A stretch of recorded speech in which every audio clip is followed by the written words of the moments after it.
सवितर दुरितानि परासु यद भद्रं तन्नयासु। सुधी श्रोता बंधुओं, आज आपके समक्ष हम देव और देवेंद्र की परिकल्पना, उनका विकास और उनकी महत्ता में उत्कर्ष और अपकर्ष के कारणों पर संक्षिप्त प्रकाश डालेंगे। संसार में सबसे अधिक प्राचीनतम चिंतन विश्व और विश्व की प्रक्रिया कैसे चलती है, इस पर भारत में हुआ। ऋषियों ने देखा कि संसार कुछ सिद्धांतों पर चल रहा है। वायु बह रही है, सूर्य चमक रहा है, चंद्र तारे प्रकाशित हैं, अग्नि जल रही है, शरीर में भी अग्नि टेम्परेचर है। वो जब शांत हो जाती है तो शरीर शांत हो जाता है। वायु ना मिले तो 2 मिनट रह सकना भी असंभव है। इस आधार पर प्रथम उन्होंने दिव्य शक्तियों की कल्पना की और इन दिव्य शक्तियों के पीछे एक दिव्य शक्ति की कल्पना की। अग्नि को, सूर्य को, चंद्र को, पृथ्वी को, आसमान को, ये सब वैदिक देव हैं। इनको तो तभी लोगों ने प्रत्यक्ष देखा, आज भी देख रहे हैं। लेकिन इनके पीछे कोई एक और दिव्य शक्ति है। प्रायः प्रत्येक स्थूल की उत्पत्ति सूक्ष्म से होती है। जैसे वटवृक्ष है, बड़ा विशाल है, लेकिन वटवृक्ष पहले सूक्ष्म में था। वटवृक्ष का एक बीज लीजिए, जिस बीज से वटवृक्ष का विकास हुआ तो बीज में कुछ नहीं मिलेगा, शून्य मिलेगा, बिल्कुल सूक्ष्म, कुछ नहीं दिखाई पड़ रहा। लेकिन उसी सूक्ष्म से स्थूल का विकास हुआ, विशाल वटवृक्ष बना। तो वैसे ही ऋषियों ने अपने त्रिकालदर्शी दिव्य दृष्टि से और अपने मेधा से यह सहज अनुमान किया कि इन स्थूल शक्तियों के पीछे कोई सूक्ष्म शक्ति है। उसी सूक्ष्म शक्ति का नामकरण वैदिक ऋषियों ने इंद्र किया।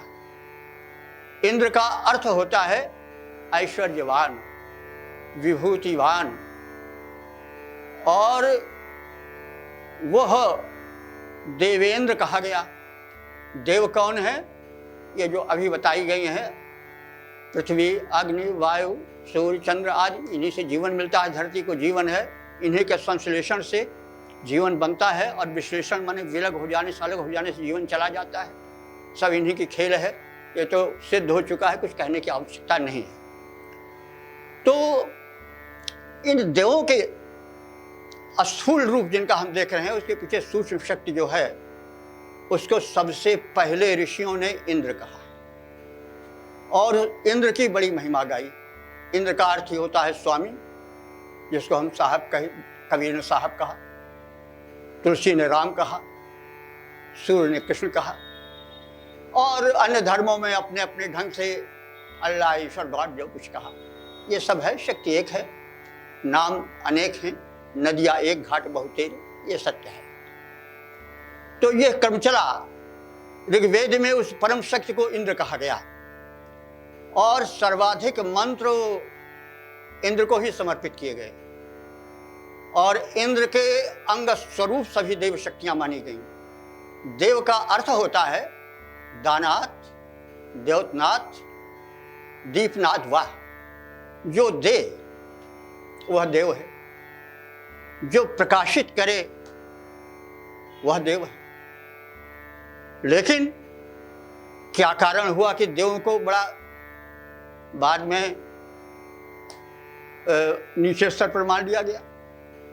अधिक न जा करके हम तुलसीदास जी का पहले लेते हैं तो बहुत बड़ा हो गया सब। तुलसीदास जी ने कहा कि देव कुचाली, देव बड़े कुचाली हैं, विघन मनावे ही देव कुचाली, सब ही कहाँ कब हुई है काली। राम का जो राज्याभिषेक हो रहा है, सारी प्रजा मग्न है कि कल कब होगा। दिन और रात कट नहीं रही है सवेरे के लिए, छटपटा रही है। उधर देवता विघ्न मना रहे हैं। तो यहाँ पर कुचाली कह दिया, सुर स्वार्थी कह दिया, जबकि यह बिल्कुल धारणा के विपरीत है। हालांकि तुलसीदास जी वेद के परम समर्थक है। उन्होंने कहा, बंदो विचारी हो वेद, भव सागर बोहित सरिस, जिन्हें न सपने हो खेद, वर्णत रघुबर विशद जस, और सोचिए विप्र जो वेद विहीना, तज धर्म विषय लयलीना। तो वो चिंतनीय है विप्र ब्राह्मण या विशेष ज्ञानी व्यक्ति जो कि इंद्र मतलब या वेद का तिरस्कार कर देता है। लेकिन हुआ क्या, उन्होंने ही तिरस्कार किया और उन्होंने तो इंद्र को कुत्ता कह डाला। वे तुलसीदास जी जो वेद की दुहाई देते हैं हर 4-5 चौपाई के बाद, वो क्या कहे कि सूख हाड़ लय भाग सठ, सिंह निरख मृगराज, और छीन ले जनि जानी जड़ तस सुरपति न लाज। जब भरत राम को मनाने के लिए गए तो ऐसा आभास हुआ कि भरत के प्रेम प्रवाह में राम अपने को रोक नहीं पाएंगे। अयोध्या चले जाएंगे तो इंद्र को बड़ी घबराहट होने लगी कि तो हमारा व्यापारी, हमारा सारा मतलब ही खत्म हो जाएगा। राम चले आवेंगे अयोध्या में तो रावण का बस कैसे होगा, निश्चरहीन भूमि कैसे होगी।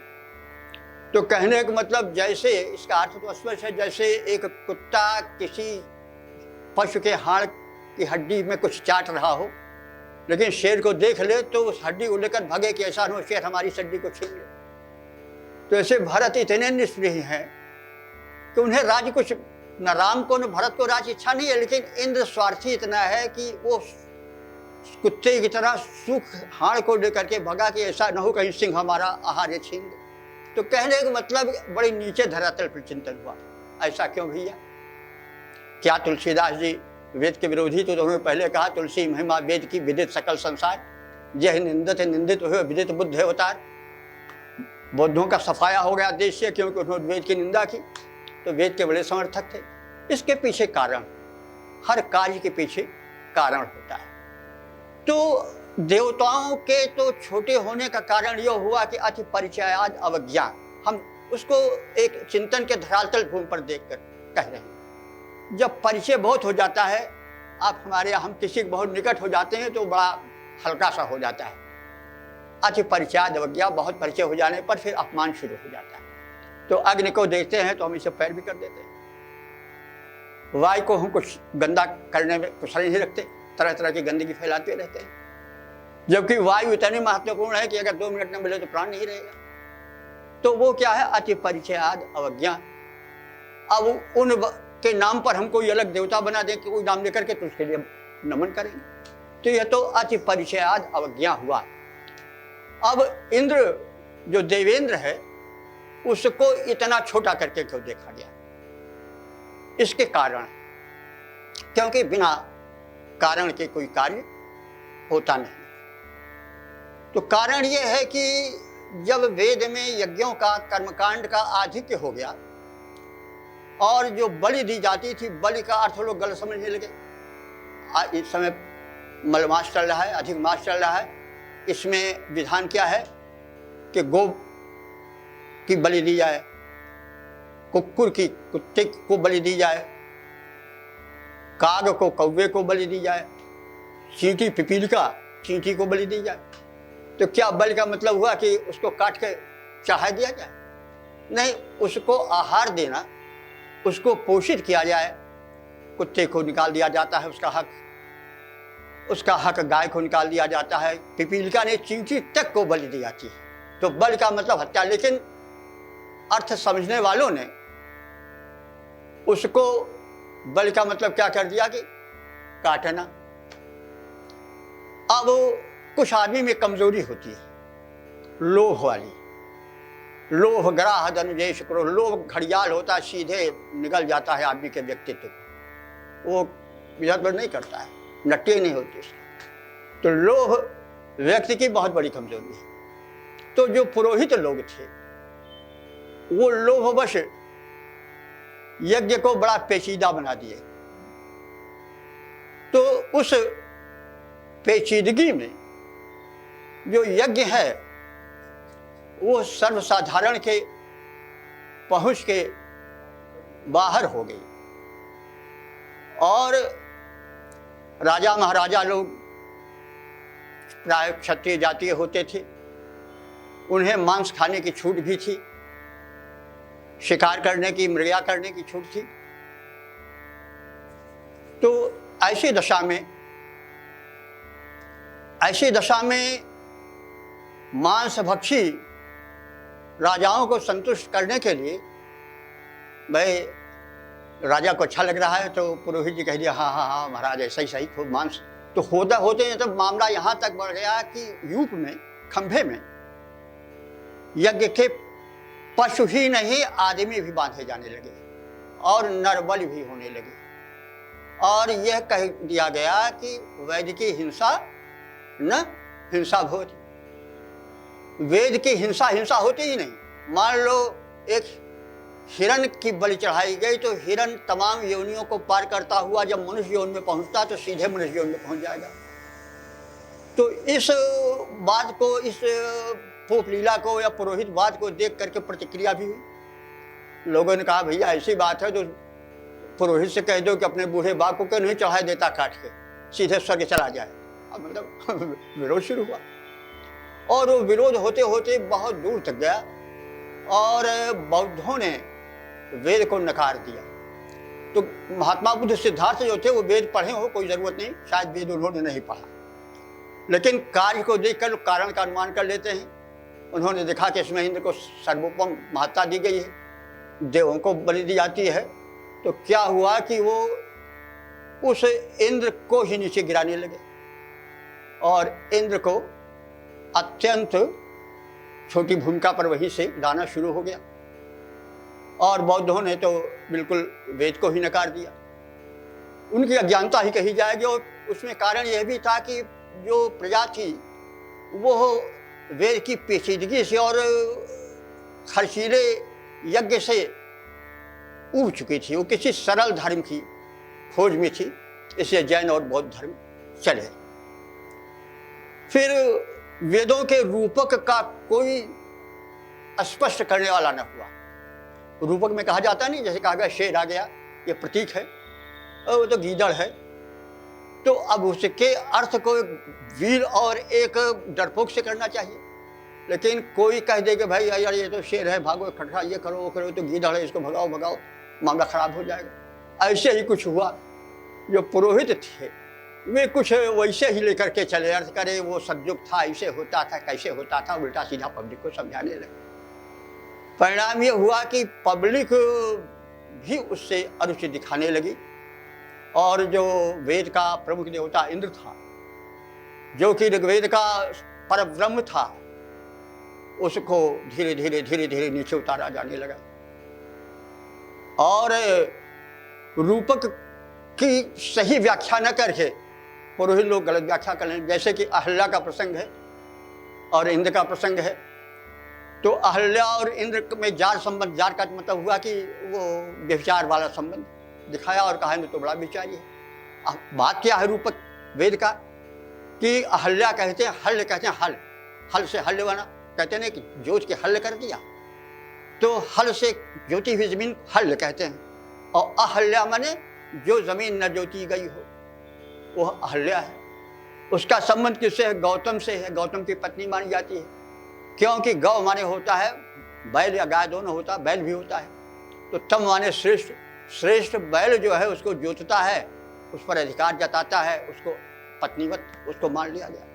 उधर इंद्र वृष्टि करता है और वृष्टि करता है तो भूमि को तर करता है, वो भूमि उपजाऊ बनती है और उस पर हल चल सकता है। अब भूमि के स्त्री है, दो प्रेमी हो गए, दो व्यक्ति संबंध रखने लगे और उसी से अंकुरण हुआ। अब क्या हुआ कि उस रूपक को रूपक न कह करके उसको सही कह दिया कि इंद्र वो व्यक्ति है जो कि जार है, ऐसा है वैसा है करता। अंत में जब दोनों से संबंध टूट गया, ना गौतम यानी श्रेष्ठ बैल उसके समीप जाने लगा और ना इंद्र जाने लगा, तो भूमि डीकड़ हो गई, पत्थर जैसी हो गई, तो वही कहा गया हल्ला पत्थर हो गई। तो बात तो ये सीधी साधी है, लेकिन उस रूपक को पंडित लोग सीधे न समझा करके उसी रूप पर चल पड़े। तो ये तो एक कारण हुआ। दूसरा कारण ये हुआ कि जब वैदिक धर्म का विरोध होने लगा तो लोगों ने सोचा कि भाई धर्म लुप्त ना हो। विचारक दो प्रकार के थे, एक सूक्ष्म विचारक थे जो सही सोचते थे, एक थे रुपया कमाने वाले, किसी तरह से पब्लिक को भोज भाली को समझाने वाले। तो उन लोगों ने कहा कि भाई कुछ लोग इंद्र बन जाओ, कुछ लोग मरुत बन जाओ, कुछ लोग अग्नि बन जाओ। यानी देवता कहने का मतलब वो इंद्र का रूप। इंद्र तो बिल्कुल सूक्ष्म है, जैसे पहले बताया गया, तो वो तो सूक्ष्मतम शक्ति है। इंद्र का कोई न हाथ है, न पैर है, न मुख है। कहीं वो सोमरस पी रहा है तो इसका मतलब हुआ कि वो तो वर्णन में रूपक के शैली में कह दिया जाता है, वो सूक्ष्म शक्ति है जिससे स्थूल जगत प्रकट हुआ, सबका नियामक हो। लेकिन अब मनुष्य इंद्र का अभिनय करने लगे, इंद्र जैसा व्यवहार करने लगे। अग्नि को मानवीकरण किया गया, मनुष्य के रूप में देखा गया और अग्नि भी एक देवता बनकर के शरीरधारी बन गए। अब मनुष्य में कमजोरियां होती, दुर्बलताएं होती। अब हो गया कि इंद्र का एक पद, एक पोस्ट क्रिएट हुई। अब उसके लिए शर्त क्या रख दी गई कि जो 100 यज्ञ करे वो इंद्र हो जाएगा, कोई भी व्यक्ति हो। आप जानते हैं नहुष, आप लोग जानते होंगे, राजा नहुष थे, रकुल के ही थे। उन्होंने 100 यज्ञ पूरा कर दिया। नहीं, इंद्र बड़ा बाधा डालता था, यज्ञ पूरे नहीं होने देता था, क्योंकि वो मनुष्य था, वो उदार नहीं था। अब देखिए मनुष्य में मनुष्य की दुर्बलताएं उसको चढ़ बैठती हैं। तो क्या हुआ कि नहुष ने अपने बल से किसी प्रकार से 100 यज्ञ अपने पूरे कर लिए। तो जब 100 यज्ञ पूरे कर लिए तो क्या किया कि वो स्वर्ग के अधिपति बन गए। और फिर उन्होंने इंद्र की, जो मनुष्य रूप में इंद्र चल रहे थे, उनकी पत्नी जो थी इंद्राणी, उनके साथ संगमन का यानी व्यभिचार का या पत्नी बनाने की भावना लेकर चले। और तब जब इंद्राणी के समक्ष प्रस्ताव रखा गया कि भाई इंद्र आ गए गद्दी पर, अब आपसे प्रेम व्यवहार चाहते हैं, तो उसने सोचा तो बड़ा मुश्किल है। तो उन्होंने एक सूक्ष्म युक्त सोची कि अच्छा क्या जो ब्राह्मण के यान पर चढ़ करके, वो पालकी पर चढ़ करके आवें तो हम उनका स्वागत करेंगे। तो वो इतने ताव में थे कि जल्दी से मिलें, जल्दी से मिलें। वो सर्प सर्प सर्प सर्प कहने लगे। सर्प माने जल्दी होता है, शीघ्र। तो अंत में उन थके हुए तपस्वी ब्राह्मणों ने शाप दे दिया, कहा जा तो इतना है तो तू सर्प हो जा। तो सर्प बन गए, सांप बन गए। तो ये इस परिप्रेक्ष्य में कहा गया कि इंद्र जो था वो स्वाभाविक इंद्र, जो परम शक्ति और सूक्ष्म शक्ति था, वो नहीं रह गया, उसका मानवीकरण हुआ। अंत में वैदिक धर्म की रक्षा के लिए किसी मनुष्य को जो यज्ञशील हो उसको बना दिया गया, पद पर बैठा दिया गया। और मनुष्य में दुर्बलताएं होती हैं, उस दुर्बलताओं से वो ग्रस्त हो गया कि हमारी जगह न जाए, हमारा छीन जाए, हमारा ऐश्वर्य छिन जाए, हमारा भोग विलास छिन जाए। अब उसमें दुर्बलताएं आने लगी और उसी दुर्बलता को उनका एक अलग लोक, अमरावती भी हमारे ख्याल से ये महाराष्ट्र के कुछ थोड़ी दूर पर है। अमरावती कहता है देवताओं का, अमरावती अमर माने देवता है, अमरावती है, उनका एक अलग नगर बन गया, बस गया वहाँ। उनको जनता ने जैसे संत महंतों को तमाम पैसा देती है, बड़े धन से धनवान हो जाते हैं, वैसे इंद्र बड़ा वैभवशाली हो गया। लेकिन मानवीय दुर्बलताएं उसमें थी, वो विघ्न भी डालता था। अब इंद्र का वही रूप लोक में प्रचलित हो गया। अंत में द्वापर में आते आते कृष्ण ने विरोध का झंडा खड़ा कर दिया इंद्र के। इंद्र तो बड़ा स्वार्थी है, हम इंद्र से क्या पाते हैं। और क्या किया कि गोवर्धन की पूजा चला दी, इंद्र पूजा का विरोध किया सबसे पहले कृष्ण ने। कृष्ण का बड़ा उच्च व्यक्तित्व था। तो अब इंद्र का विरोध होने लगा और विरोध होते होते पुराणों में इंद्र को बहुत गिरा दिया गया, परम लोभी, परम लालची, परम स्वार्थी, परम ठग, यानी जितने संबोधन थे नीचता वाले सब इंद्र में डाल दिए गए। और इंद्र एक बड़ा ही नीच स्तर का व्यक्ति बन गया, जो कि वैदिक इंद्र से बिल्कुल भिन्न है। वैदिक इंद्र के न लोभ है, न लालच है, न किसी प्रकार की कमी है। वो वीरों का वीर है और वीरता और शौर्य प्रदान भी करता है। और देव देखो, देव तो बड़े दिव्य हैं, लेकिन उनको स्वार्थी कह दिया गया। उसी के साथ जब राजा बिगड़ गया तो प्रजा को भी लोगों ने बहुत छोटा समझना शुरू कर दिया। और ये हुआ कि भाई ये तो बड़े स्वार्थी हैं। लेकिन देखिए, सोचिए, सूर्य देव कितने उदार हैं, निरंतर प्रकाश देते रहते हैं, ऊष्मा देते रहते हैं। लेकिन अगर वो बिल मांग ले तो तब तो हो गया मामला। वो बिल तो नहीं भेजते कि देव इतना प्रकाश तुमने उपभोग किया। तो कितने उदार हैं। वेद में कहा भी गया है कि हम सूर्य और चंद्र की तरह जीवन व्यतीत करें। स्वस्थ बंथा मन चरेम सूर्य चंद्र मसाव्यु। तो पवन देवता है, देते रहते हैं वायु। भैया अपने ऑक्सीजन की कीमत कब लेते हैं? वेंटिलेटर पर लेट जाओ तो हज़ारों रुपए रोज़ देना पड़ता है, और वो लुटाते रहते हैं ऑक्सीजन और सब चीज़। वो किससे पैसा मांगते हैं? तो वो तो बड़े उदार हैं, देवतन करते हैं, दीपन करते हैं, दान करते हैं, प्रकाशन करते हैं, सब कुछ करते हैं। लेकिन अब ये बताइए, कोई बतावे कि भैया वो स्वार्थी कैसे हैं, उदार कैसे हैं? वो कब किसी से बिल मांगते हैं? वो जो देते ही रहते हैं। धरती है, सबको धारण करती है, वो भी देवी है, वो तो किसी से कुछ नहीं मांगती है। और वो तो बल्कि धरती पर क्या क्या लोग करते हैं सब वो क्षमा करती जाती है। तो वो भूमि, उसको सर्वसहा भी कहा गया है, सब कुछ सहन कर लेती है। ऊंचे पर्वत, गहरे सागर, सबका भार उठाती है। इसीलिए तो यह धरती माता कहलाती है। माता कहने की वही अधिकारी है जो केवल देना जानती है, लेना नहीं जाती, जो पुत्रों के मलमूत्र को साफ करती है लेकिन उसमें घृणा नहीं करती है। तो पृथ्वी पर जो है वो सब क्या क्या लोग गंदगी नहीं करते, लेकिन धरती कभी अपना ऐसा नहीं हिलाती है कि फिर खत्म हो जाए। तो वो कितनी सहनशील है, कितनी क्षमाशील है, कितनी उदार है कि उसको गोड़िए, काटिए, पीटिए, खोदिए तो भी वह अन्न देती है। तो कह रहे हैं मतलब दिव्य शक्तियाँ जो वेद की हैं, पवन है, पृथ्वी है, आकाश हैं, और ये मरुते हैं, ये इंद्र, ये सब बड़े उदार हैं। ये केवल देते हैं, लेना नहीं जानते, ये सिर्फ देते रहते हैं। लेकिन ये प्रक्रिया ऐसी हुई कि बिल्कुल विपरीत भावना आ गई।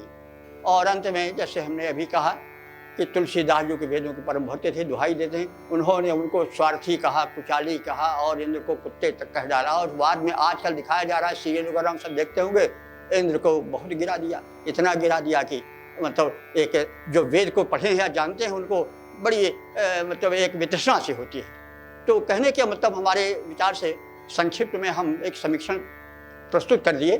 अब यदि अधिक जानने की इच्छा होगी तो कभी फिर यह कहा जाएगा। जैसा मैंने अभी कहा कि पुरोहितवाद जब चला तो भारत में ही विपरीतता या अनर्थ का वपन नहीं हुआ, बल्कि विदेशों में भी हुआ।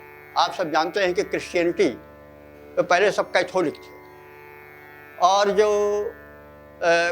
चर्च चलते थे उसका जो पुरोहित होता था, पादरी कहा जाता था, वो एक चर्च से अधिपति के रूप में कार्य करता था। और जो पोप था वो उसे स्वर्ग के टिकट बेचने के लिए कहता था कि स्वर्ग का टिकट दिया जाता था कि इतनी रुपए दो तो इस क्लास का टिकट मिलेगा, बालकनी का मिलेगा, थर्ड का मिलेगा, सेकंड मिलेगा। तो एक जर्मन में मार्टिन लूथर था। मार्टिन लूथर को पोप के आदमी ने इतनी बड़ी रसीद बुक पकड़ा दी और कहा कि भाई इतना लाख रुपए तुम टिकट बेच करके लाओ स्वर्ग का। तो वो ज़रा कुछ विद्रोही टाइप का था। उसने कहा भाई देखो ये बात तुम्हारी समझ में नहीं आती है, ये टिकट से कहीं किसी को मिलेगा, ये टिकट कहीं खरीदा जाता है, ये तो गलत है, कर्मों से अपने स्वर्ग मिलता है। तो उसे कारिंदे ने कहा कि समझ नहीं रहे हो, क्या कह रहे हो, जीभ तुम्हारी काट ली जाएगी। कहें ये तो गलत है, ये तो धमकी है। तो जा करके पोप से, पोप ने कहा कह दो जीभ काट लेंगे, अपने जवान सुधारे और पोप का कहने को इनकार न करे। तो आकर के कारिंदे ने कहा कि तुम्हारी जीभ काट ली जाएगी। कहें हम नहीं मानेंगे। तब तो धमकी दे रहा है, ईश्वर तो धमकी नहीं देता है। फिर पोप ने कहा तुम्हारी खाल खिंचवा ली जाएगी। कहते ये तो धमकी है, तो शैतान का स्वर है, खुदा का स्वर, ईश्वर का स्वर नहीं है। धमकियाँ तो शैतान देता है, भगवान नहीं देता है, हम नहीं मानेंगे। फिर कहा कि जिंदे जला दिए जाओगे। पोप ने संदेश भेजा, टिकट बेचो इतने का, नहीं जिंदे जला दिए जाओगे आग में। तब उसने कहा बिल्कुल ये गलत है, सुलहवाना गलत है। ईश्वर या गॉड कभी धमकी नहीं देता है, वो सहायता करता है अपने बंदों की, हम इसको कदापि नहीं मानेंगे। और उसने झंडा गाड़ दिया विरोध का, प्रोटेस्टेंट धर्म बना। प्रोटेस्टेंट का अर्थ होता है विरोधी। और आज यूरोप में ईसाइयों में जो प्रचलित धर्म है क्रिश्चियनिटी का, वो प्रोटेस्टेंटों का ही है। तो कहने का मतलब ये पुरोहितवाद हर धर्म में चला, और जब जब चला तब तब धर्म एक शरत रूप में प्रकट हुआ और फिर उसके विरुद्ध प्रतिक्रिया हुई। ऐसे भारत में ऐसे धर्मों में भी हुआ। फिर कभी और आगे की चर्चा।